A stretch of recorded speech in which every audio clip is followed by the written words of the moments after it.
नमस्कार। मेरे इस चैनल में आप सभी का बेहद स्वागत है। आज मैं आप सबके लिए लेकर आई हूँ कथा सम्राट मुंशी प्रेमचंद जी की उपन्यास गौदान का अगला भाग। पिछले सभी भागों में हमने जाना कि किस तरह होरी, धनिया और झुनिया की जिंदगी में भूचाल आ जाता है और mister Mehta, missus Khanna, miss Malti की जिंदगी में कितनी घटनाएं घटती हैं। पिछले ही भाग में जहां मैंने कहानी समाप्त की थी, वहां हम सुन रहे थे कि गांव में होली में फागुन में एक नाटक का आयोजन किया जाता है, जिसमें ठाकुर और ठकुराइन का दृश्य होता है, जहां पर ठाकुर अपनी पहली बीवी को मनाते हैं और यह बात दूसरी बीवी सुन लेती है और दूसरी बीवी जब उन्हें उलाहना देती है, तब वह अपनी दूसरी बीवी से कहते हैं, तुम तो मेरी रानी हो, तुम्हारी सेवा टहल करने के लिए ही तो मैं उस बुढ़िया को लाया हूँ। यह बात फिर से पहली ठकुराइन सुन लेती है और झाड़ू लेकर घर में घुसती है और कई झाड़ू उन पर जमा देती है। ठाकुर साहब जान बचाकर भागते हैं और यह दृश्य देखकर सारे जो गांव के लोग हैं वे बेहद खुश हो जाते हैं। अब हम आगे सुनते हैं कि आगे और क्या घटनाएं घटती हैं। फिर दूसरी नकल होती है, जिसमें ठाकुर ने 10 रुपए का दस्तावेज लिखकर 5 रुपए दिए, शेष नजराने और तहरीर और दूसरी ब्याज में काट लिए। किसान आकर ठाकुर के चरण पकड़कर रोने लगता है। बड़ी मुश्किल से ठाकुर रुपये देने पर राजी होते हैं। कागज लिख जाता है और असामी के हाथ में 5 रुपए रख दिए जाते हैं, जो वह चकरा कर पूछता है, यह तो 5 ही है मालिक। 5 नहीं 10 है, घर जाकर गिनना। नहीं नहीं सरकार, यह तो 5 है। 1 रुपया नजराने का हुआ कि नहीं हुआ? हाँ सरकार हुआ। एक तहरीर का हुआ ना? हाँ सरकार, तहरीर का भी हुआ। एक कागज का हुआ? हाँ सरकार। एक दस्तूरी का हुआ? हाँ सरकार। और एक सूत का? हाँ सरकार। 5 नगद 10 हुए कि नहीं? हाँ सरकार। अब ये 5 मेरी ओर से रख लीजिए।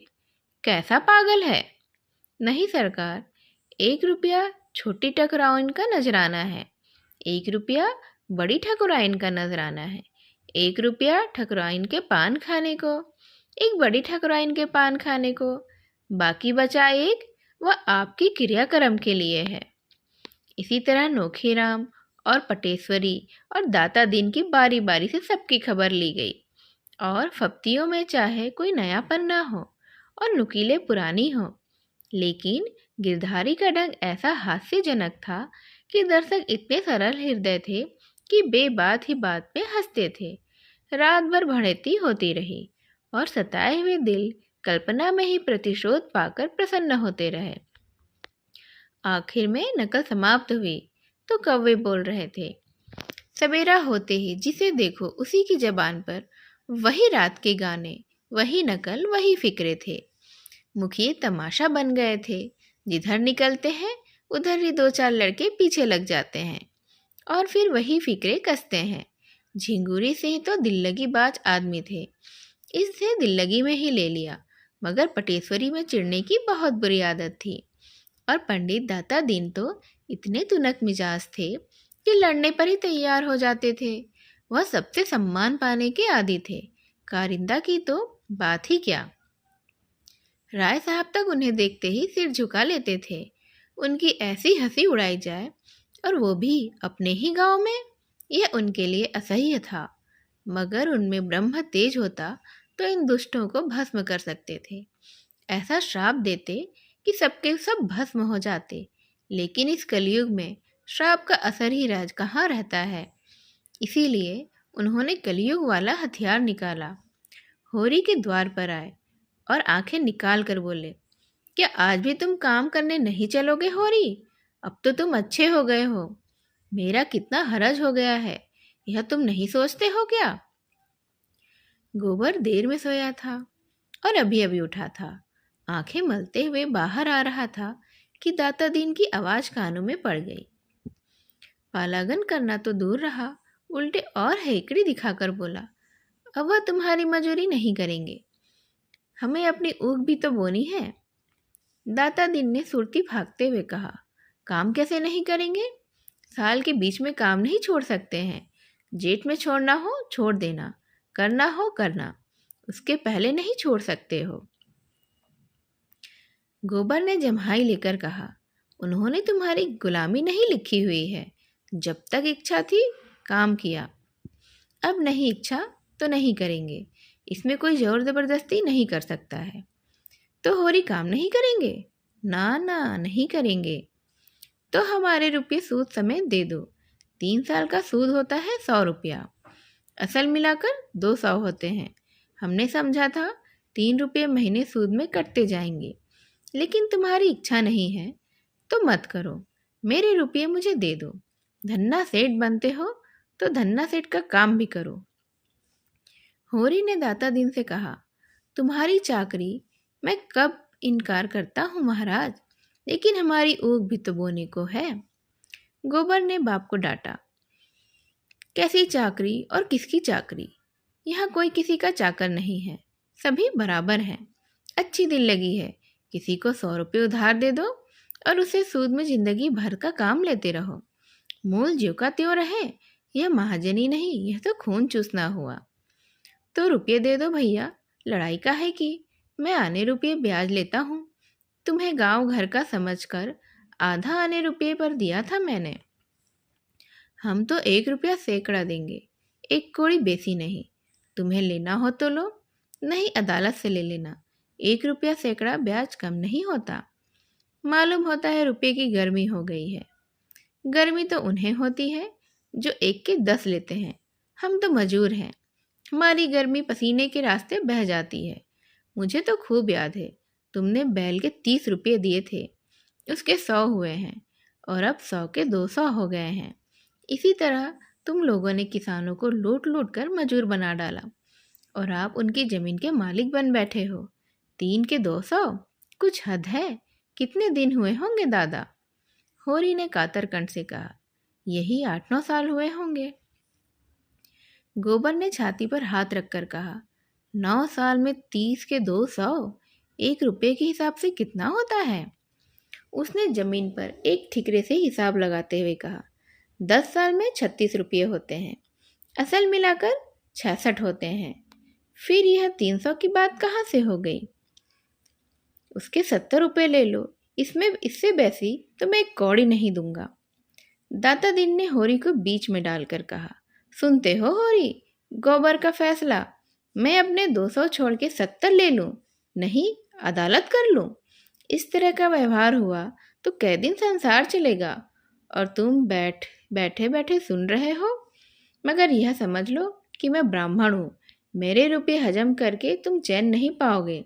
मैंने 70 रुपये भी छोड़ दिए, अदालत भी नहीं जाऊंगा। जाओ, अगर मैं ब्राह्मण हूँ तो पूरे 200 रुपये लेकर दिखा दूंगा और तुम मेरे द्वार पर आओगे और हाथ बांध कर दोगे। दाता दिन झल्लाए हुए लौट पड़े।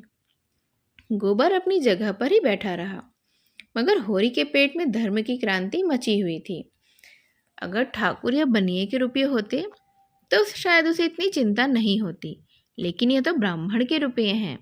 उसकी एक पाई भी दब गई तो हड्डी तोड़कर निकाल ली जाएगी। भगवान न करे कि ब्राह्मण का कोप किसी पर गिरे।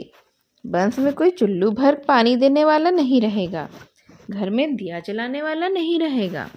उसका धर्म भीरु मन त्रस्त हो उठा। उसने दौड़कर पंडित जी के चरण पकड़ लिए और आर्त स्वर में बोला, महाराज, जब तक मैं जीता हूँ तुम्हारी एक एक पाई चुकाऊंगा। लड़के की बातों पर मत जाओ, मामला तो हमारे और तुम्हारे बीच में हुआ है, वह कौन होता है? दाता दीन अब थोड़ा नरम पड़े। ज़रा इसकी ज़बरदस्ती तो देखो, कहता है 200 रुपये के 70 लो, ये अदालत जाओ। अभी अदालत की हवा खाई नहीं है, एक बार किसी के पाले पड़ जाएंगे तो फिर यह ताव नहीं रहेगा। 4 दिन शहर में क्या रहा, ताना सा हो गया है। मैं तो कहता हूँ महाराज, मैं तुम्हारी एक एक पाव चुका दूंगा। तो कल से हमारे यहाँ काम करने आना पड़ेगा। अपनी ऊँख बोना है महाराज, नहीं तो तुम्हारा ही काम करता। अब दाता दीन चले गए तो गोबर ने तिरस्कार की आंखों से देखकर कहा, गए थे देवता को मनाने, तुम्ही लोगों ने तो इन सब का मिजाज बिगाड़ दिया है। 30 रुपये दिए, अब 200 रुपये लेगा और डांट ऊपर से बताएगा, तुमसे मजूरी भी कराएगा, काम कराते कराते मार ही डालेगा। होरी ने अपने विचार में सत्य का पक्ष लेकर कहा, नीति हाथ से ना छोड़ना चाहिए बेटा, अपनी अपनी करनी अपने साथ। हमने जिस ब्याज पर रुपये लिए वह तो देने ही पड़ेंगे, फिर वो ब्राह्मण ठहरे, इनका पैसा हमें पचेगा नहीं, ऐसा माल तो इन्हीं लोगों को पच सकता है। गोबर ने त्योरियां चढ़ाई, नीति छोड़ने को कौन कह रहा है, और कौन कह रहा है कि ब्राह्मण का पैसा दबा लो। मैं तो यह कहता हूँ कि इतना सूद नहीं देंगे। बैंक वाले 12 आने सूद लेते हैं, तुम 1 रुपया ले लो और क्या किसी को लूट लोगे? उनका रोया जो दुखी होगा हुआ करे, उनके दुखी होने के डर से हम बिल क्यों खो दें? बेटा, जब तक मैं जीता हूँ मुझे अपने रास्ते चलने दो, जब मैं मर जाऊँ तो तुम्हारी जो इच्छा हो वह करते रहना, तो फिर तुम ही देना। मैं तो अपने हाथों अपने पाँव में कुल्हाड़ी नहीं मारूंगा। मेरा गधापन था कि तुम्हारे बीच में बोला, तुमने खाया है तुम भरो, मैं क्यों अपनी जान दूं? यह कहता हुआ गोबर भीतर चला गया। झुनिया ने पूछा, आज सवेरे सवेरे दादा से क्यों उलझ पड़े तुम? गोबर ने सारा वृत्तांत कह सुनाया और अंत में बोला, इनके ऊपर ऋण का बोझ इसी तरह बढ़ता जाएगा, मैं कहाँ तक भरूंगा? उन्होंने कमा कमा कर दूसरों का घर भरा है, मैं क्यों उनकी खोदी हुई खंदक में गिरूं? इन्होंने मुझसे पूछकर कर्ज नहीं लिया, न मेरे ले लिया, मैं उसका देनदार नहीं हूँ। उधर मुखिया में गोबर को नीचा दिखाने के लिए एक षड्यंत्र रचा जा रहा था। यह लौंडा शिकंजे में न कसा गया तो गांव में उधम ही मचा देगा। प्यादे से फर्जी हो गया है ना, टेढ़े तो चलेगा ही। जाने कहाँ से इतना कानून सिखाया है। कहता है रुपये सैकड़े सूद से बेसी न दूंगा, लेना हो तो लो, नहीं तो अदालत जाओ। रात इसने सारे गांव के लौंडों को बटोरकर कितना अनर्थ करवा दिया। लेकिन मुखियों में भी ईर्ष्या की कमी नहीं थी, सभी अपने बराबर वालों के परिहास पर प्रसन्न थे। पटेश्वरी और नोखेराम में बातें हो रही थी। पटेश्वरी ने कहा, मगर सबों को घर घर की रत्ती रत्ती का हाल तो मालूम है। झुंगूरी सिंह को तो सबों ने ऐसा रगेदा कि कुछ ना पूछो। दोनों ठगीराओं की बातें सुन सुनकर लोग हंसी के मारे लोटपोट हो गए थे। नोखेराम ने ठट्ठा मार कर कहा, मगर नकल सच्ची थी। मैंने कई बार उनकी छोटी बेगम को द्वार पर खड़े लौंडों से हंसी मजाक करते देखा है। और बड़ी रानी काजल और सिंदूर और महावर लगाकर जवान बनी रहती हैं। दोनों में रात दिन छिड़ी रहती है। झिंगुरी पक्का बेहया है, कोई दूसरा होता तो पागल हो जाता। सुना तुम्हारी बड़ी भद्द नकल की है, चमरिया के घर में बंद करके पिटवाया। मैं तो बचाकर बकाया लगान का दावा करके ठीक कर दूंगा। वह भी क्या याद करेंगे कि किससे पाला पड़ा था।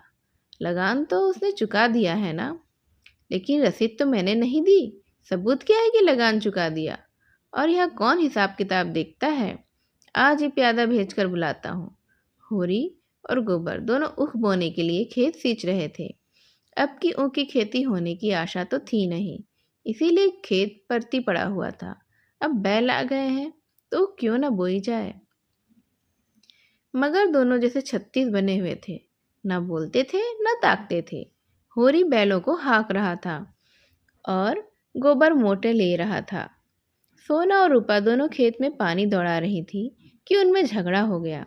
विवाद का विषय यह था कि झिंगुरी सी की छोटी ठाकुराइन पहले खुद खाकर पति को खिलाती है या पति को खिलाकर तब खुद खाती है। सोना कहती थी पहले वो खुद खाती है। रूपा का जो मन था वह इसके प्रतिकूल था।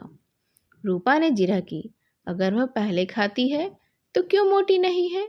ठाकुर क्यों मोटे हैं? और अगर ठाकुर उन पर गिर पड़े तो ठाकुराइन तो पीसी जाएगी। सोना ने प्रतिवाद किया, तू समझती है अच्छा खाने से लोग मोटे हो जाते हैं? अच्छा खाने से लोग बलवान होते हैं, मोटे नहीं होते। मोटे होते हैं तो खास पास खाने से होते हैं। तो ठकुराइन ठाकुर से बलवान है? और क्या, अभी उस दिन दोनों में लड़ाई हुई तो ठकुराइन ने ठाकुर को ऐसा ढकेला कि उनके घुटने ही फूट गए थे। तो तू भी पहले आप खाकर तब जीजाजी को खिलाएगी। और क्या, अम्मा तो पहले दादा को खिलाती है। तभी तो जब देखो तब दादा डांट देते हैं। मैं बलवान होकर अपने मर्द को काबू में रखूंगी। तेरा मर्द तुझे पीटेगा, तेरी हड्डी तोड़कर रख देगा। रूपा रुआसी होकर बोली, क्यों पीटेगा? मैं मार खाने के काम ही नहीं करूंगी। वह कुछ नहीं सुनेगा। तूने जरा भी कुछ कहा और वह मार मारेगा। मारते मारते तो तेरी खाल उधेड़ देगा। रूपा ने बिगड़कर सोना की साड़ी दांतों से फाड़ने की चेष्टा की और असफल होने पर चुटकियां काटने लगी। सोना ने और चिढ़ाया, वह तो तेरी नाक भी काट लेगा। इस पर रूपा ने बहन को दांत से काट खाया। सोना की बाह लहुआ गई। उसने रूपा को जोर से ढकेल दिया। वह गिर पड़ी और उठकर रोने लगी। सोना भी दांतों के निशान देखकर अब रो पड़ी। उन दोनों का चिल्लाना सुनकर गोबर जो है गुस्से से भर आया और दोनों को दो दो घूंसे जड़ दिए। दोनों रोते हुए निकलकर घर चल दी। सिंचाई का काम अब रुक गया। इस पर पिता पुत्र में फिर से झड़प हो गई। होरी ने पूछा, पानी कौन चलाएगा? दौड़े दौड़े गए, दोनों को भगाए। अब जाकर मनाकर क्यों नहीं लाते? तुम्ही ने इन सबों को बिगाड़ कर रखा है। इस तरह मारने से और निर्लज हो जाएगी। 2 जून खाना बंद कर दो, आप ही ठीक हो जाएगी। मैं उनका बाप हूँ, कोई कसाई नहीं हूँ। पाँव में एक बार ठोकर लग जाने के बाद किसी कारण से बार बार ठोकर लगती है और कभी कभी अंगूठा पक जाता है और महीनों कष्ट देता है। पिता और पुत्र के सद्भाव को आज इसी तरह की चोट लग गई थी और इस तरह ये तीसरी चोट पड़ी। गोबर ने घर जाकर झुनिया को खेत में पानी देने के लिए साथ लिया। झुनिया बच्चे को लेकर खेत में आ गई। धनिया और उसकी दोनों बेटियां बैठी बैठी ताकती रहीं। माँ को भी गोबर की उद्दंडता बहुत बुरी लगती थी। रूपा को मारता तो वह बुरा न मानती, मगर जवान लड़की को मारना, यह तो उसके लिए असह्य था। आज ही रात को गोबर ने लखनऊ लौट जाने का निश्चय कर लिया। यहाँ वह नहीं रह सकता। जब घर में उसकी कोई पूछ ही नहीं है तो वह क्यों रहेगा? वह लेन देन के मामले में बोल नहीं सकता, लड़कियों को ज़रा मार नहीं सकता, तो लोग जैसे जामे से बाहर हो जाए, मानो वो बाहर का आदमी है, तो वह सराय में न रहेगा। दोनों भोजन करके बाहर आए थे कि नौखेराम के प्यादे ने आकर कहा, चलो, कारिंदा साहब ने बुलाया है। होरी ने गर्व से कहा, रात को क्यों बुलाते हैं? मैं तो बाकी दे चुका हूँ। प्यादा बोला, मुझे तो तुम्हें बुलाने का हुक्म मिला है। जो कुछ अरज करना है वहीं चलकर करना। होरी की इच्छा नहीं थी, मगर जाना पड़ा। गोबर विरक्त सा बैठा रहा। आधे घंटे में होरी लौटा और चिलम भरकर पीने लगा। तब गोबर से रहा नहीं गया। पूछा, किस मतलब से बुलाया था? होरी ने भर्राई हुई आवाज में कहा, मैंने पाई पाई लगान की चुका दी। वह कहते हैं तुम्हारे ऊपर 2 साल का बाकी है। अभी उस दिन मैंने ऊख बेची तो 25 रुपये वही उनको दे दिए और आज वह 2 साल का बाकी निकालते हैं। मैंने कह दिया मैं एक धेला नहीं दूंगा। गोबर ने पूछा, तुम्हारे पास रसीद होगी? रसीद कहाँ देते हैं? तो तुम बिना रसीद लिए रुपये देते हो उन्हें? मैं क्या जानता था कि यह लोग बेईमानी करेंगे। यह सब तुम्हारी करनी का ही फल है। तुमने रात को उनकी हंसी उड़ाई, यह उसी का दंड है। पानी में रहकर मगर से बैर नहीं किया जाता है। सूद लगाकर 70 रुपये बाकी निकाल दिए। ये किसके घर से आएंगे? गोबर ने सफाई देते हुए कहा, तुमने रसीद ले ली होती तो मैं लाख उनकी हंसी उड़ाता। तुम्हारा बाल भी बाका नहीं कर सकते थे। मेरी समझ में नहीं आता कि लेन देन में तुम सावधानी से क्यों काम नहीं लेते हो। यूँ रसीद नहीं देते तो डाक से रुपया भेजो, यही तो होगा। 1 आध रुपया महसूल पड़ जाएगा। इस तरह की धांधली तो नहीं होगी। तुमने यह आग न लगाई होती तो कुछ नहीं होता। अब तो सभी मुखिया बिगड़े हुए हैं, बेदखली की धमकी दे रहे हैं। देव जाने कैसे बेड़ा पार लगेगा। मैं जाकर उनसे पूछता हूँ। तुम जाकर और आग लगा दोगे?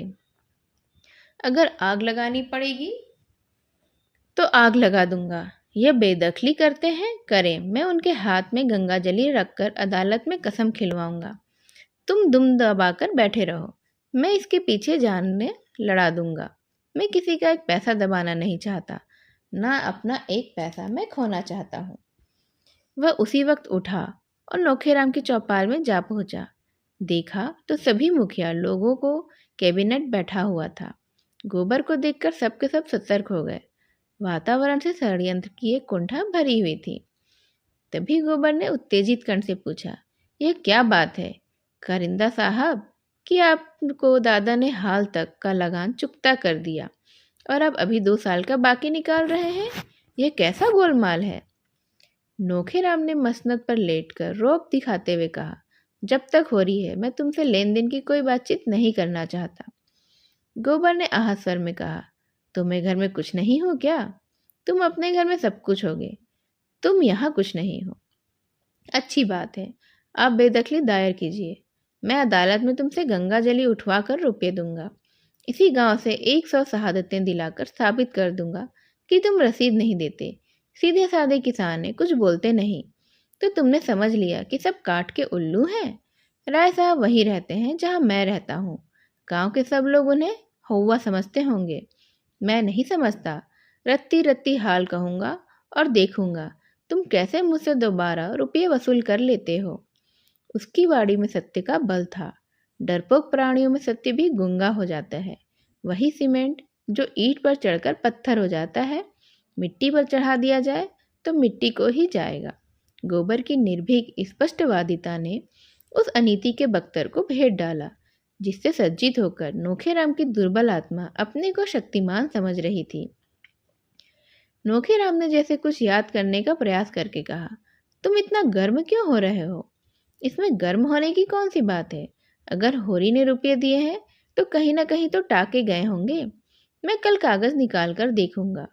अब मुझे कुछ याद आ रहा है कि शायद होरी ने रुपये दिए थे। तुम निशा खाती रहो। अगर रुपये यहाँ आ गए हैं तो कहीं जा नहीं सकते। तुम थोड़े से रुपयों के लिए झूठ थोड़े ही बोलोगे, और ना ही मैं इन रुपयों से धनी हो जाऊंगा। गोबर ने चौपाल से आकर होरी को ऐसा लताड़ा कि बेचारा स्वार्थ भीरू बूढ़ा रुआसा हो गया। तुम तो बच्चों से भी गए बीते हो, जो बिल्ली की म्याऊं सुनकर चिल्ला उठते हैं। कहाँ कहाँ तुम्हारी रक्षा करता फिरूंगा। मैं तुम्हें 70 रुपये दिए जाता हूँ। दाता दिन ले तो देकर भरपाई लिख देना। इसके ऊपर तुमने एक पैसा भी दिया तो फिर मुझसे एक पैसा भी ना पाओगे। मैं परदेश में इसलिए नहीं पड़ा हूँ कि तुम अपने को लुटवाते रहो और मैं कमा कमा कर भरता रहूं। मैं कल चला जाऊंगा, लेकिन इतना कह देता हूँ, किसी से एक पैसा उधार मत लेना और किसी को कुछ मत देना। मंगरू दुलारी दाता दिन सभी से 1 रुपया सैकड़ा सूद कराना होगा। धनिया भी खाना खाकर बाहर निकल आई थी। बोली, अभी क्यों जाते हो बेटा? 2-4 दिन और रहकर ऊख की बोनी करा लो और कुछ लेन देन का हिसाब भी ठीक कर लो, फिर जाना। गोबर ने शान जमाते हुए कहा, मेरा 2-3 रुपये रोज का घाटा हो रहा है, यह भी आप समझती हो।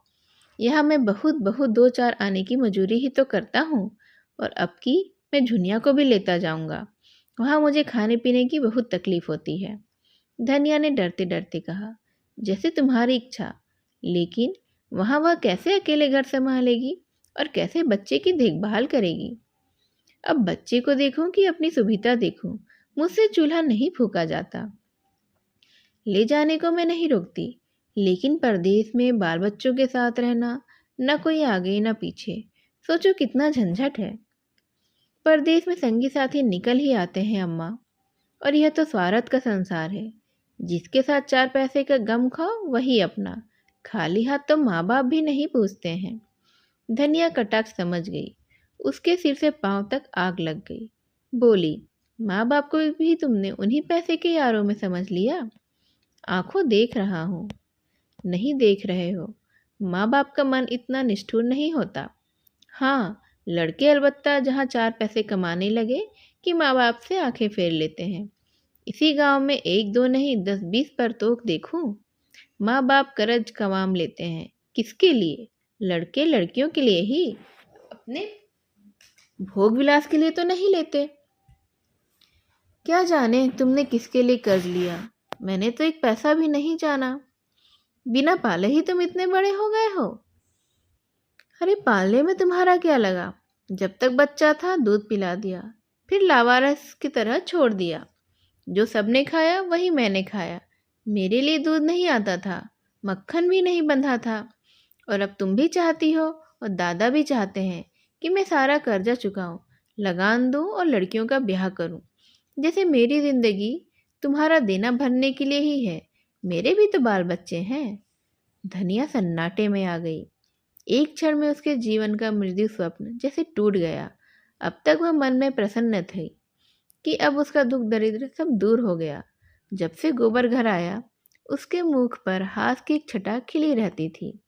उसकी वाणी में मृदुता और व्यवहारों में उदारता भी आ गई थी।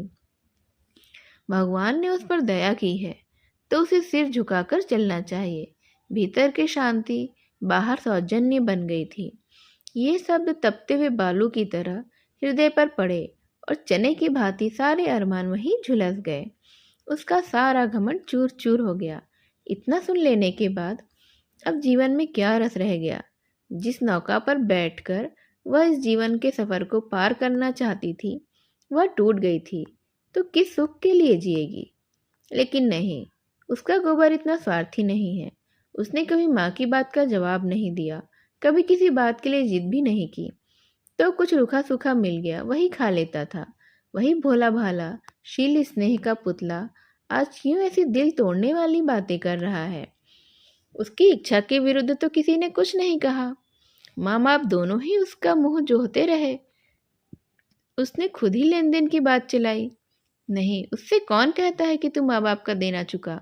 माँ बाप के लिए यही क्या कम सुख है कि वह इज्जत आबरू के साथ भले मांसों की तरह कमाता खाता है। उससे कुछ हो सके तो माँ बाप की मदद कर दे, नहीं हो सकता तो माँ बाप उसका गला नहीं दबाएंगे। झुनिया को ले जाना चाहता है, खुशी से लेकर जाए। धनिया ने तो केवल उसकी भलाई के ख्याल से कहा था कि झुनिया को वहाँ ले जाने से उसे कितना आराम मिलेगा, उससे कहीं ज़्यादा झंझट बढ़ जाएगा। इसमें ऐसी कौन सी लगने वाली बात थी कि वह इतना बगड़ उठा। हो ना हो, यह आग झुनिया की ही लगाई है। वहीं बैठे बैठे उसे यह मंत्र पढ़ा रही है। यहाँ शौक श्रृंगार करने को नहीं मिलता, घर का कुछ ना कुछ काम भी करना ही पड़ता है। वहाँ रुपये पैसे हाथ में आएंगे, मज़े से चिकना खाएगी, चिकना पहनेगी और टांगे फैलाकर सोएगी। 2 आदमियों की रोटी पकाने में क्या ही लगता है, वहाँ तो पैसा चाहिए। सुना बाजार में पकी पकाई रोटियां भी मिल जाती हैं। यह सारा उपद्रव उसी ने खड़ा किया है। शहर में कुछ दिन रह भी तो चुकी है। वहाँ का दाना पानी मुंह लगा हुआ है। यहाँ कोई पूछता नहीं था। यह भोंदू से मिल गया, इसने फांस लिया। जब यहाँ 5 महीने का पेट लेकर आई थी तब कैसी म्याऊं म्याऊं करती थी। तब यहाँ सरन्ना मिलनी होती तो आज कहीं भीख मांगती होती। यह उसी नेकी का बदला है। इसी चुड़ैल के पीछे डांट देना पड़ा, बिरादरी में बदनामी हुई, खेती भी टूट गई, सारी दुर्गत हो गई।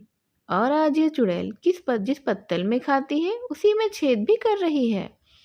पैसे देखे तो आंखें हो गई, तभी ऐठी ऐठी फिरती है। मिजाज भी नहीं मिलता। आज लड़का 4 पैसे कमाने लगा है ना।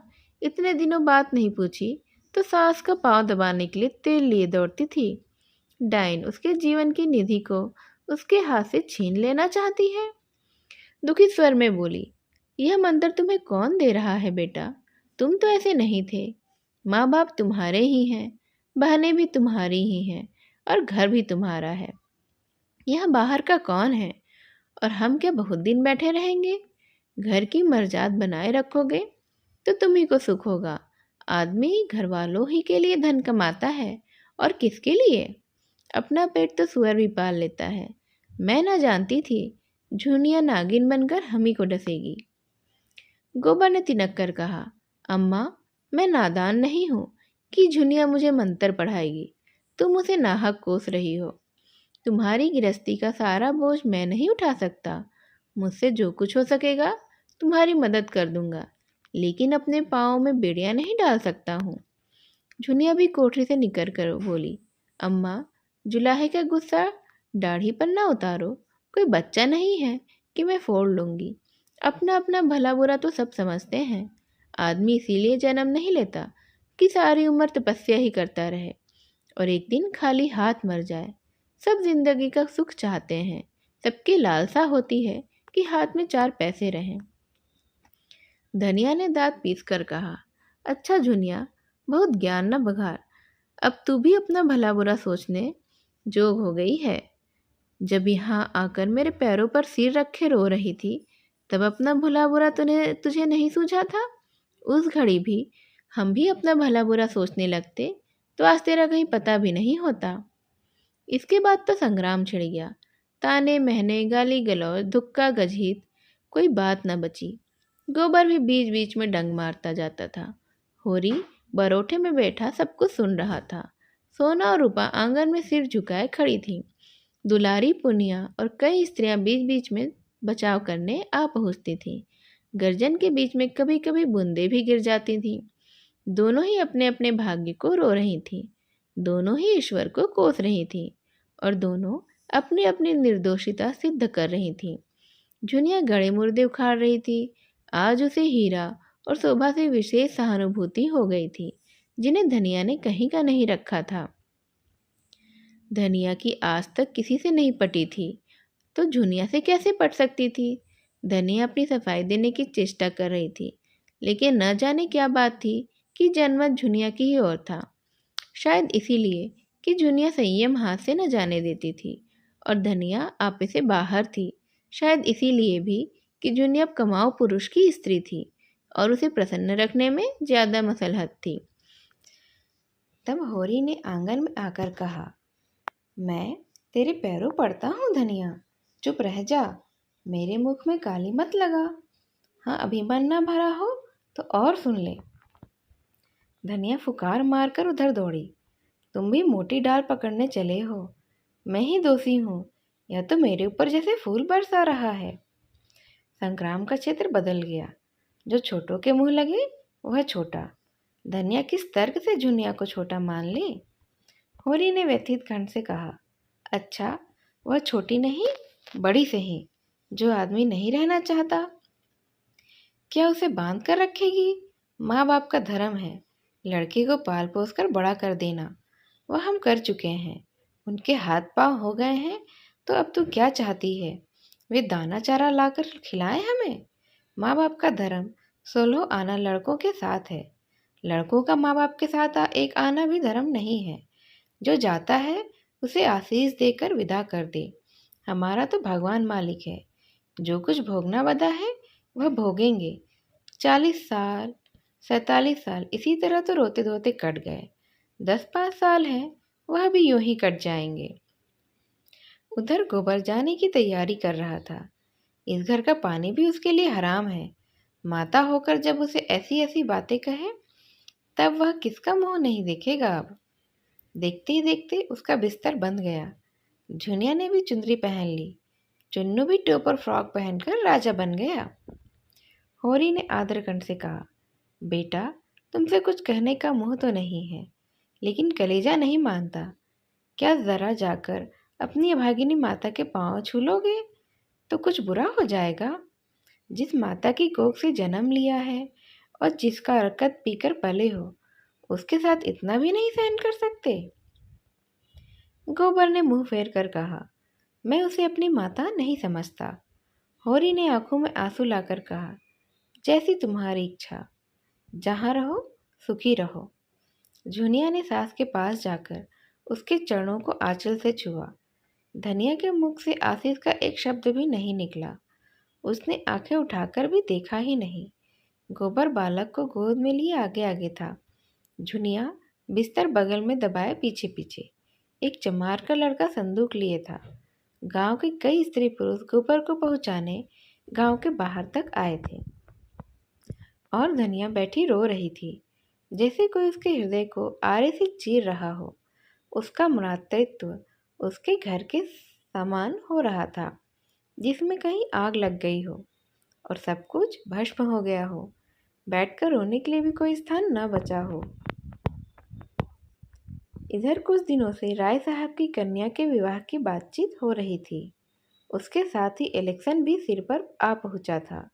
मगर इन सबों से आवश्यक उन्हें दीवानी में एक मुकदमा दायर करना था, जिसकी कोर्ट फीस ही 50,000 होती थी। और ऊपर के खर्चे अलग। राय साहब के साले, जो अपनी रियासत के एकमात्र स्वामी थे, ऐन जवानी में मोटर लड़ जाने के कारण गत हो गए थे और राय साहब अपने कुमार पुत्र की ओर से उस रियासत पर अधिकार पाने के लिए कानून की शरण लेना चाहते थे। उनके चचेरे सालों ने रियासत पर कब्जा जमा लिया था और राय साहब को उसमें से कोई हिस्सा देने को तैयार ही नहीं था। राय साहब ने बहुत चाहा कि आपस में ही समझौता हो जाए और उनके चचेरे साले मायल गुजारा लेकर हट जाएं, यहाँ तक कि वह उस रियासत की आधी आमदनी छोड़ देने के लिए तैयार थे। मगर सालों ने किसी तरह का समझौता स्वीकार ही नहीं किया और केवल लाठी के जोर से रियासत में तहसील वसूल शुरू कर दी थी। राय साहब को अदालत की शरण में जाने के सिवा और कोई मार्ग नहीं रहा था। मुकदमे में लाखों का खर्च था, मगर रियासत भी 20 लाख से कम की जायदाद नहीं थी। वकीलों ने निश्चय रूप से कह दिया था कि आपकी शर्तिया डिग्री होगी। ऐसा मौका कौन छोड़ सकता था। मुश्किल यही थी कि ये तीनों काम एक साथ आ पड़े थे और उन्हें किसी भी तरह से नहीं टाला जा सकता था। कन्या की अवस्था 18 वर्ष की हो गई थी और केवल हाथ में रुपए न होने के कारण अब तक उसका विवाह टलता जाता था। खर्च का अनुमान 1 लाख का था। जिसके पास जाते वही बड़ा समूह खोलता। मगर हाल में एक बड़ा अच्छा अवसर हाथ में आ गया। कुंवर दिग्विजय सिंह की पत्नी यक्ष्मा की भेंट हो चुकी थी और कुंवर साहब अपने उजड़े घर को जल्द से जल्द बसा लेना चाहते थे। सौदा भी वारे से तय हो गया और कहीं शिकार हाथ से निकल न जाए, इसीलिए इसी लग्न में विवाह होना परम आवश्यक था। कुंवर साहब दुर्वासनाओं के भंडार थे। शराब, गांजा, अफीम, मदक, चरस, ऐसा कोई नशा नहीं था जो वह न करते हों। और अय्यासी अय्यासी तो रईस की शोभा ही है। वह रही ही सी गया जो अय्यास न हो। धन का उपभोग किया ही भला कैसे जाए। मगर इन सब दुर्गुणों के होते हुए भी वह ऐसे प्रतिभावान थे कि अच्छे अच्छे विद्वान उनका लोहा मानते थे। संगीत, नाट्यकला, हस्तरेखा, ज्योतिष, योग, लाठी, कुश्ती, निशानेबाजी आदि कलाओं में अपना जोड़ न रखते थे। इसके साथ ही बड़े दबंग और निर्भीक थे। राष्ट्रीय आंदोलन में दिल खोलकर सहयोग भी देते थे। हाँ, वह भी गुप्त रूप से। अधिकारियों से ये बात छिपी नहीं थी। फिर भी उनकी प्रतिष्ठा बड़ी थी। वो साल में 1-2 बार गवर्नर साहब भी उनके मेहमान हो जाते थे। अभी अवस्था 30-32 से अधिक नहीं थी और स्वास्थ्य तो ऐसा था कि अकेले एक बकरा खाकर भी हजम कर डालते थे। राय साहब ने समझा, बिल्ली के भागो छीका टूटा। अभी कुंवर साहब सोडसी से निवृत्त भी न हुए थे कि राय साहब ने बातचीत शुरू कर दी। कुंवर साहब के लिए विवाह केवल अपना प्रभाव और शक्ति बढ़ाने का ही साधन था। राय साहब काउंसिल के मेंबर तो थे ही, जो भी प्रभावशाली थे। राष्ट्रीय संग्राम में अपना त्याग का परिचय देकर श्रद्धा के पात्र भी वह बन चुके थे। शादी तय होने में कोई बाधा नहीं हो सकती थी, इसीलिए तय हो गई। रहा इलेक्शन, यह सोने की हंसिया थी जिसे न उगलते बनता था न निगलते। अब तक वह 2 बार निर्वाचित हो चुके थे और दोनों ही बार उन पर 1-1 लाख की चपत पड़ी थी। मगर अब की एक राजा साहब उसी इलाके से खड़े हो गए थे और डंके की चोट पर ऐलान कर दिया था कि चाहे हर एक वोटर को 1-1 हज़ार ही क्यों ना देना पड़े, चाहे 50 लाख की रियासत मिट्टी में मिल जाए, मगर राय अमरपाल सिंह को काउंसिल में न जाने दूंगा। और उन्हें अधिकारियों ने अपनी सहायता का आश्वासन भी दे दिया था। राय साहब विचारशील थे, चतुर थे, अपना नफा नुकसान समझते थे, मगर राजपूत थे और पौतड़ों के रईस थे। वह चुनौती पाकर मैदान से कैसे हट जाते। यो इनसे राजा सूर्य प्रताप सिंह ने आकर कहा होता, भाई साहब आप 2 बार काउंसिल में जा चुके हैं, अब की मुझे जाने दीजिए, तो शायद राय साहब ने उनका स्वागत किया होता। काउंसिल का मोह अब उन्हें भी नहीं था, लेकिन इस चुनौती के सामने ताल ठोकने के सिवा और कोई राह तो थी ही नहीं। एक मसलहत और भी थी। मिस्टर तनखा ने उसे विश्वास दे दिया था कि आप खड़े हो जाएं। पीछे राय साहब से 1 लाख की थैली लेकर बैठ जाइएगा। उन्होंने यहाँ तक कहा था कि राजा साहब बड़ी खुशी से 1 लाख रुपए उन्हें दे देंगे। मेरी उनसे बातचीत हो चुकी है, पर अब मालूम हुआ राजा साहब राय साहब को परास्त करने का गौरव नहीं छोड़ना चाहते, और इसका मुख्य कारण था राय साहब की लड़की की शादी कुंवर साहब से ठीक होना। दो प्रभावशाली घरानों का संयोग वह अपनी प्रतिष्ठा के लिए हानिकारक समझते थे। उधर राय साहब को ससुराली जायदाद मिलने की भी आशा थी। राजा साहब के पहलू में यह कांटा भी बुरी तरह से खटक रहा था। कहीं वह जायदाद इन्हें मिल गई और कानून राय साहब के पक्ष में था ही, तब तो राजा साहब एक प्रतिद्वंदी खड़ा हो जाएगा। इसीलिए उनका धर्म था कि राय साहब को वहीं कुचल डाले और उनकी सारी प्रतिष्ठा धूल में मिला दे। बेचारे राय साहब अब बड़े संकट में पड़ गए थे। उन्हें यह संदेह होने लगा था कि केवल अपना मतलब निकालने के लिए मिस्टर तनखा उन्हें धोखा दिया है। यह खबर मिली थी कि वह राजा साहब के पैरोकार हो गए हैं। यह राय साहब के घाव पर नमक ही था। उन्होंने कई बार तनखा को बुलाया था, मगर वह या तो घर पर मिलते ही नहीं थे या आने का वादा करके भूल जाते थे। आखिर खुद उनसे मिलने का इरादा करके वह उनके पास जा पहुँचे। संयोग से मिस्टर तनखा उन्हें घर पर ही मिल गए। मास्टर, मगर राय साहब को पूरे घर पर उनकी प्रतीक्षा करनी पड़ी। यह वही मिस्टर तनखा हैं जो राय साहब के द्वार पर एक रोज़ हाजिरी दिया करते थे। आज इतना मिजाज हो गया है कि जले बैठे थे। ज्यों ही मिस्टर तनखा सजे सजाए मुंह में सिगार दबाए कमरे में आए और हाथ बढ़ाया कि राय साहब ने बम गोला छोड़ दिया। मैं घंटे भर से यहाँ बैठा हुआ हूँ और आप निकलते निकलते अब निकले हैं। मैं इसे अपनी तौहीन समझता हूँ। मिस्टर तनखा ने एक सोफे पर बैठकर निश्चिंत भाव से धुआं उड़ाते हुए कहा, मुझे इसका खेद है। मैं एक ज़रूरी काम में लगा था। आपको फ़ोन करके मुझसे समय ठीक कर लेना चाहिए था। यह तो आग में घी पड़ गया। मगर राय साहब ने क्रोध को दबाया। वह लड़ने नहीं आए थे। इस अपमान को पी जाने का ही अवसर था। बोले, हाँ, यह गलती हुई। आजकल आपको बहुत कम फुर्सत रहती है शायद। जी हाँ, बहुत कम, वरना मैं अवश्य आता। मैं उसी मामले के बारे में आपसे पूछने आया था। समझौते की तो कोई आशा नहीं मालूम होती। उधर तो जंग की तैयारियां बड़े जोरों पर हो रही हैं। राजा साहब को तो आप जानते ही हैं, झक्कड़ आदमी हैं, पूरे सन की हैं। कोई ना कोई धुन उन पर सवार रहती है। आजकल यही धुन है कि राय साहब को नीचा दिखा कर रहेंगे, और उन्हें जब तक यह धुन सवार हो जाती है तो फिर किसी की भी नहीं सुनते, चाहे कितना ही नुकसान उठाना पड़े। कोई 40 लाख का बोझ सिर पर है, फिर भी वही दमखम है, वही अतल्ले तलल्ले खर्च हैं। पैसे को तो कुछ समझते ही नहीं है। नौकरों का वेतन 6-6 महीनों से बाकी पड़ा है, मगर हीरा महल बन रहा है। संगमरमर का तो फर्श है। कच्ची कारी ऐसी हो रही है कि आंखें भी नहीं ठहरती। अफसरों के पास रोज डालियां जाती रहती हैं। सुना है कोई अंग्रेज मैनेजर भी रखने वाले हैं। फिर आपने कैसे कह दिया कि आप कोई समझौता करा देंगे? मुझसे जो कुछ हो सकता था वह मैंने किया। इसके सिवा मैं और कर भी क्या सकता था? अगर कोई व्यक्ति अपने 2-4 लाख रुपए फंसाने ही पर तुला हुआ हो तो इसमें मेरा क्या बस है?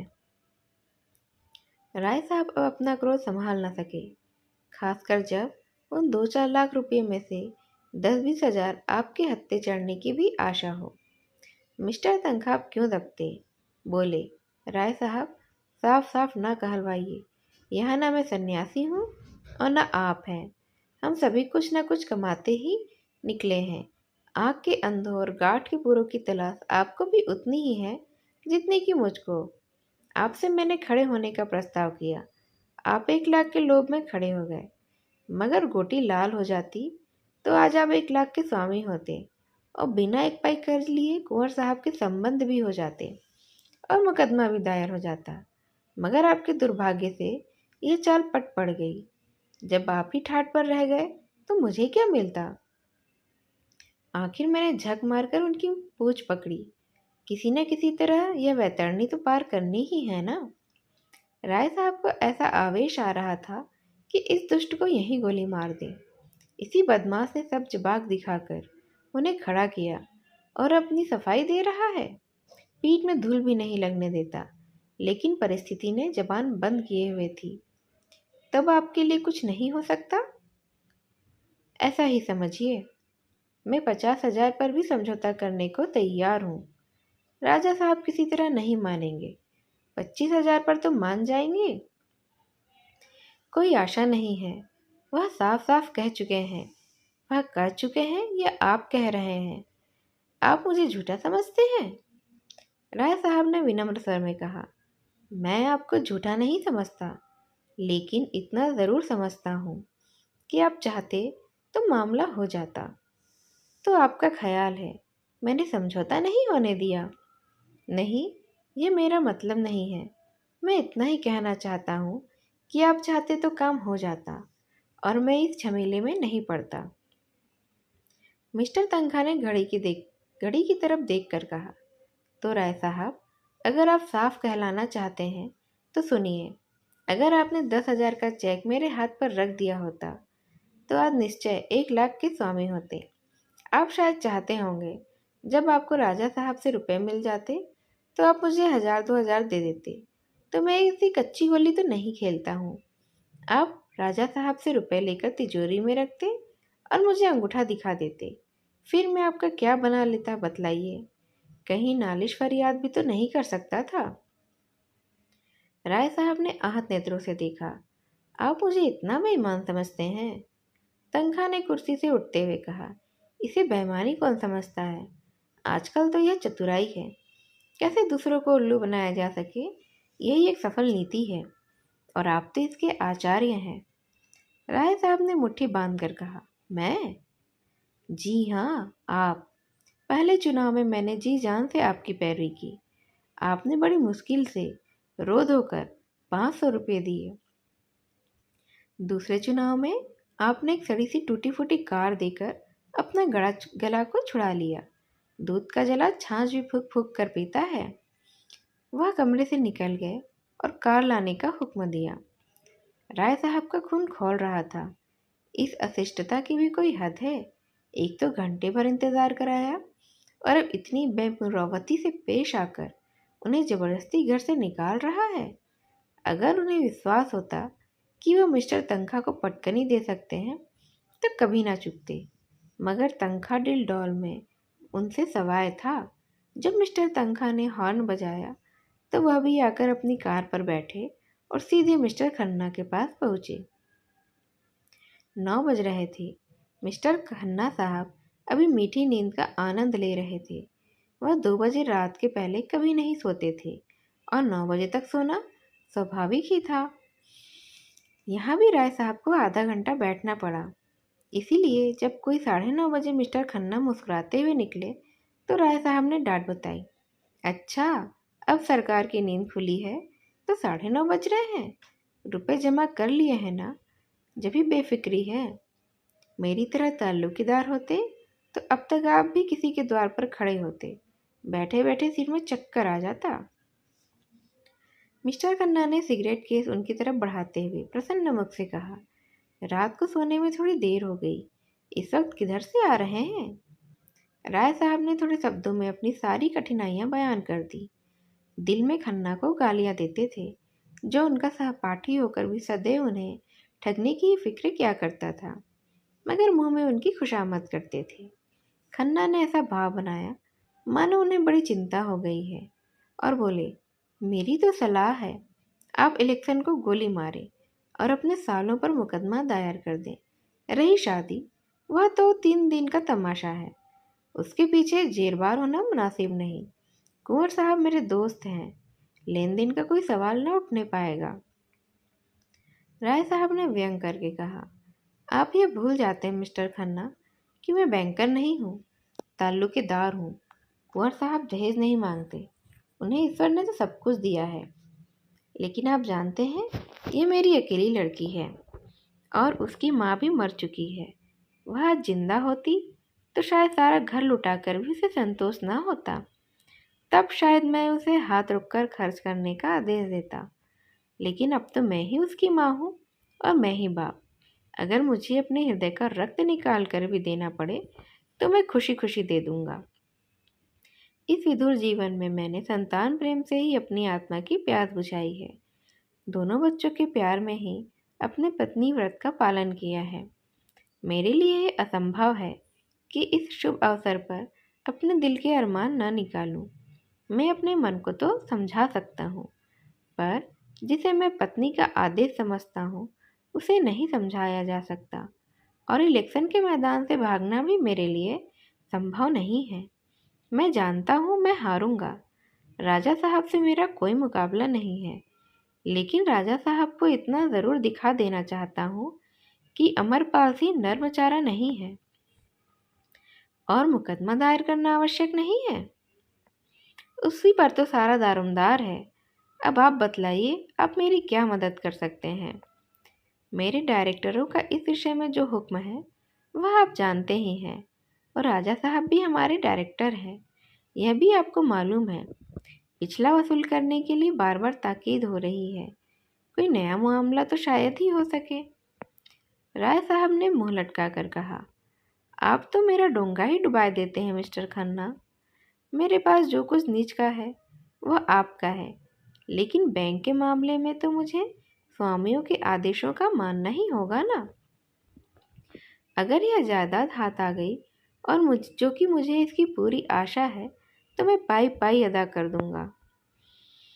आप बतला सकते हैं इस वक्त आप कितने पानी में हैं? राय साहब ने हिचकते हुए कहा, 5-6 लाख समझिए, कुछ कम ही होंगे। खन्ना ने अविश्वास के भाव से कहा, या तो आपको याद नहीं या आप छिपा रहे हैं। राय साहब ने जोर देकर कहा, जी नहीं, मैं ना भूला हूँ और ना मैं छिपा रहा हूँ। मेरी जायदाद इस वक्त कम से कम 50 लाख की है और ससुराल की जायदाद भी इससे कम नहीं है। इतनी जायदाद पर 10-5 लाख का बोझ कुछ नहीं के बराबर है। लेकिन यह आप कैसे कह सकते हैं कि ससुराली जायदाद पर भी कर्ज नहीं है? जहाँ तक मुझे मालूम है जायदाद बेदाग है, और मुझे यह सूचना मिली है कि उस जायदाद पर 10 लाख से कम का भार नहीं है।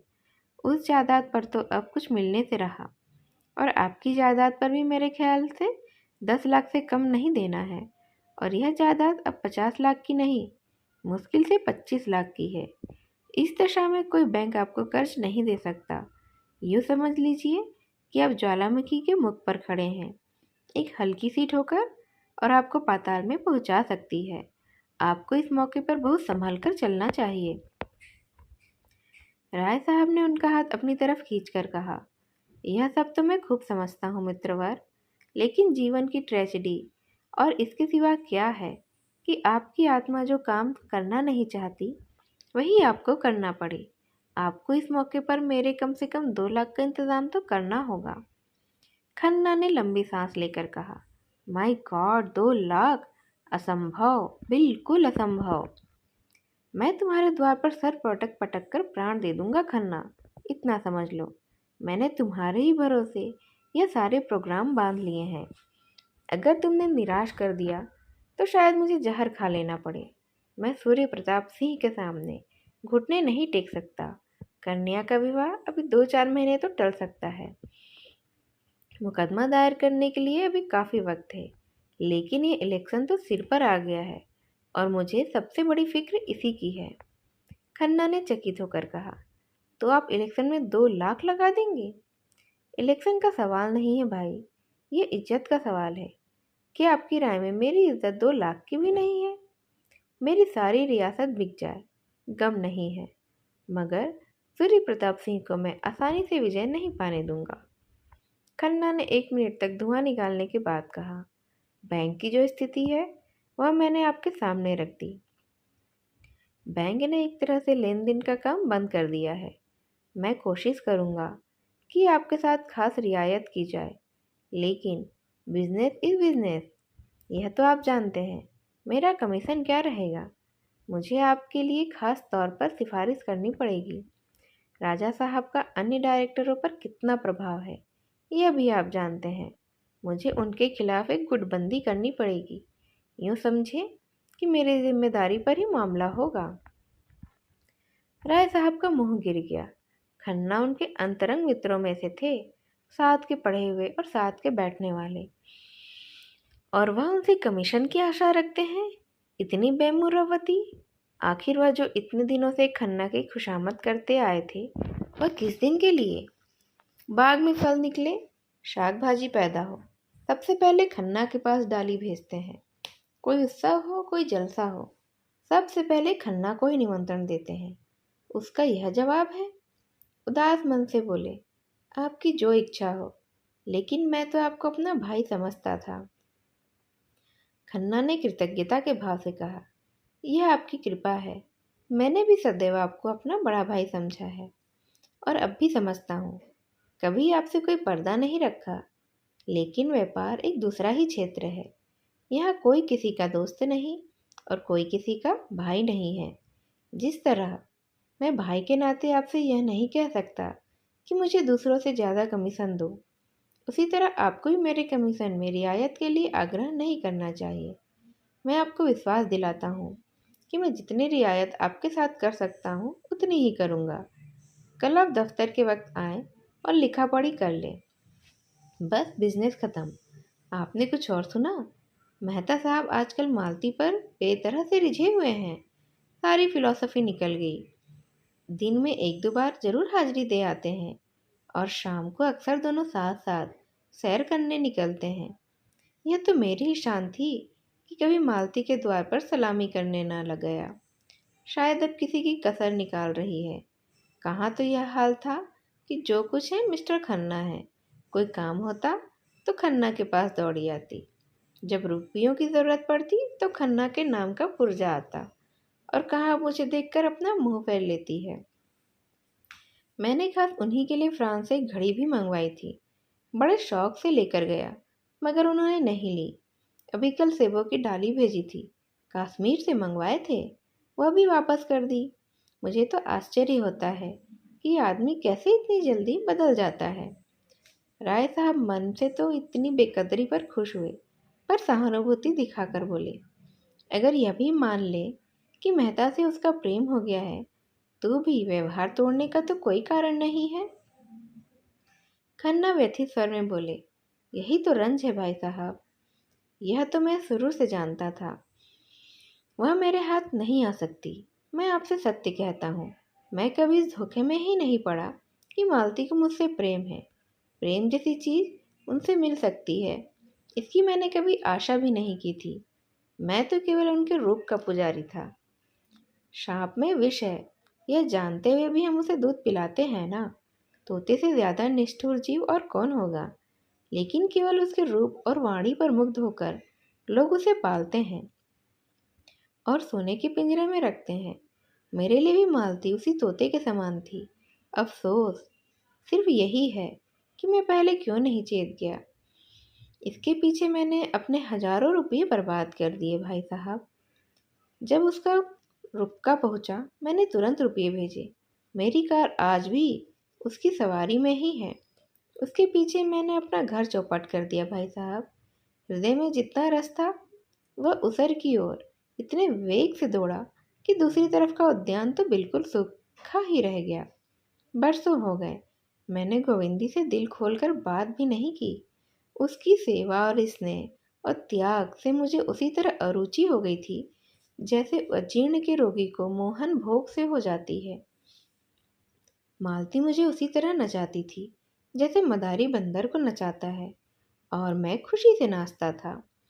वह मेरा अपमान करती थी और मैं खुशी से हंसता था। वह मुझ पर शासन करती थी और मैं अपना सिर झुकाता था। उसने मुझे कभी मुंह नहीं लगाया, यह तो मैं स्वीकार करता हूँ। उसने मुझे कभी प्रोत्साहन भी नहीं दिया, यह भी सत्य है।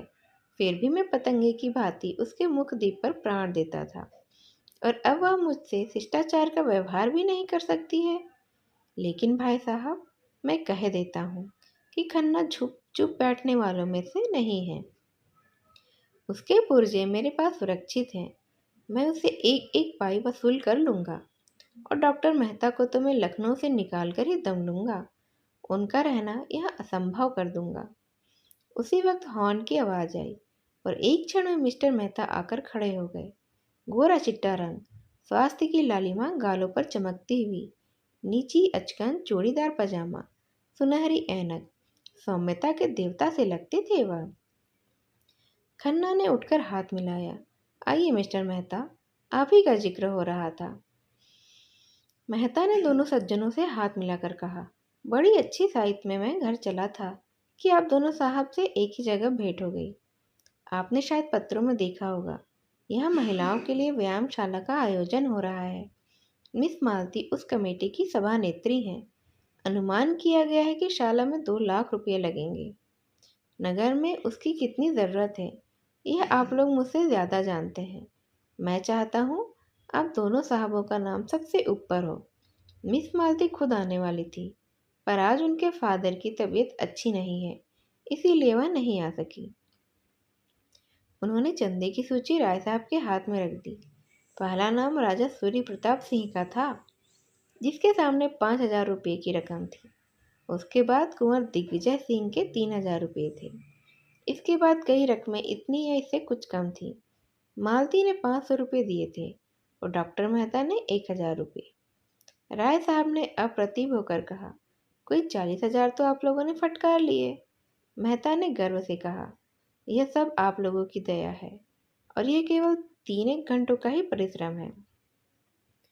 राजा सूर्य प्रताप सिंह ने शायद ही किसी सार्वजनिक कार्य में भाग लिया हो, पर आज तो उन्होंने बेकहे सुने चेक लिख दिया। देश में जागृति है, जनता किसी भी शुभ काम में सहयोग देने को तैयार है। केवल उसे विश्वास होना चाहिए कि उसके दान का सदुपयोग होगा। आपसे तो मुझे बड़ी आशा है मिस्टर खन्ना। खन्ना ने उपेक्षा के भाव से कहा, मैं ऐसे फिजूल कामों में नहीं पड़ता हूँ। ना जाने आप लोग पश्चिम की गुलामी में कहाँ तक जाएंगे। यूं ही महिलाओं के घर से अरुचि हो रही है। व्यायाम की धुन सवार हो गई तो वह कहीं की भी नहीं रहेंगी। जो औरत घर का काम करती है उसके लिए तो किसी व्यायाम की ज़रूरत ही नहीं है, और जो घर का काम नहीं करती, केवल भोग विलास में रहते हैं, उनके व्यायाम के लिए चंदा देना तो अधर्म है। मेहता जरा भी निरुत्साह नहीं हुए। ऐसी दशा में मैं आपसे कुछ मांगूंगा ही नहीं। जिस आयोजन में हमें कोई विश्वास ही ना हो, उसमें किसी तरह की मदद देना तो वास्तव में अधर्म है। आप तो मिस्टर खन्ना से सहमत नहीं है ना राय साहब? राय साहब गहरी चिंता में डूबे हुए थे। सूर्य प्रताप के 5,000 उन्हें हतोत्साह किए डालते थे। चौंक कर बोले, आपने मुझसे कुछ कहा? मैंने कहा, आप तो इस आयोजन में सहयोग देना अधर्म नहीं समझते ना। जिस काम में आप शरीक हैं वह धर्म है या अधर्म, इसकी तो मैं परवाह ही नहीं करता। मैं चाहता हूँ आप खुद विचार करें, और अगर आप इस आयोजन को समाज के लिए उपयोगी समझते हैं तो उसमें सहयोग दें। मिस्टर खन्ना की नीति मुझे बहुत पसंद आई। खन्ना बोले, मैं तो साफ साफ कहता हूँ, इसीलिए तो बदनाम हूँ। राय साहब ने दुर्बल मुस्कान के साथ कहा, मुझ में तो विचार करने की शक्ति नहीं है। सज्जनों के पीछे चलना ही मैं अपना धर्म समझता हूँ। तो लिखिए ना कोई अच्छी रकम। तो जो कहिए वही लिख देता हूँ, जो आपकी इच्छा। अरे आप जो कहिए वही लिख दूँ, तो 2,000 से कम मत लिखिएगा। राय साहब ने आहा स्वर में कहा, आपकी निगाह में मेरी यही हैसियत है? उन्होंने कलम उठाया और अपना नाम लिखकर उसके सामने 5,000 लिख दिए। मेहता ने सूची उनके हाथ से ले ली, मगर उन्हें उतनी ग्लानि हुई कि राय साहब को धन्यवाद देना भी भूल गए। राय साहब को चंदे की सूची दिखाकर उन्होंने बड़ा अनर्थ किया। यह शूल उन्हें व्यथित करने लगा। मिस्टर खन्ना ने राय साहब को दया और उपहास की दृष्टि से देखा, मानो कह रहे हो, कितने बड़े गधे हो तुम। सहसा मेहता राय साहब के गले से लिपट गए और उन्मुक्त कंठ से बोले, 3 चीयर्स फॉर राय साहब, हिप हिप हुर्रे। खन्ना ने खिसिया कर कहा, यह लोग राजे महाराजे ठहरे, यह इन कामों में दान न दे तो भला कौन देगा। मेहता बोले, मैं तो आपको राजाओं का राजा समझता हूँ। आप उन पर शासन करते हैं, उनकी चोटी तो आपके ही हाथ में है। राय साहब प्रसन्न हो गए। यह आपके बड़े मार्के की बात कही मेहता। हम नाम के राजा हैं, असली राजा तो हमारे बैंकर ही हैं। मेहता ने खन्ना की खुशामद का पहलू अख्तियार कर लिया था। अब आगे क्या होता है और इस घटना में और क्या क्या घटनाएं जुड़ती जाती हैं, यह सब जानने के लिए हम अगले भाग का इंतज़ार करते हैं। तब तक के लिए इस कहानी को ध्यान से सुनने के लिए आप सभी का बेहद धन्यवाद। नमस्कार।